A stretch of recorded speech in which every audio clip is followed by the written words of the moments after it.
Ito nga, tinabutan na tayo ng gabi dito sa sementeryo para sa pagtitirik ng kandila. At hapon na rin ako nakalabas ng trabaho. Kaya ito, gabi na ako halos nakarating ng bahay.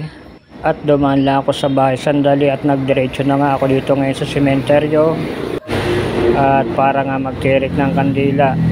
At petsa 21 ngayon, petsa ng kamamatayan ni inay. Kaya't buwan-buwan ay talaga napunta ako sa kanya para magtirik ng kandila.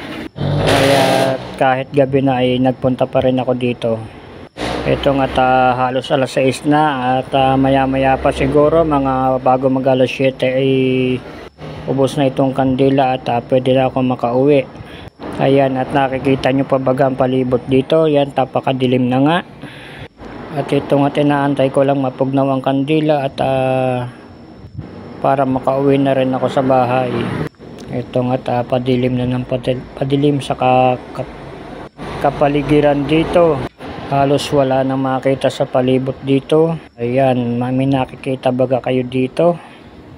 May nakikita pa baga kayo dito sa palibot na sementeryong ito? Ayan, hanggang dito na lang muna.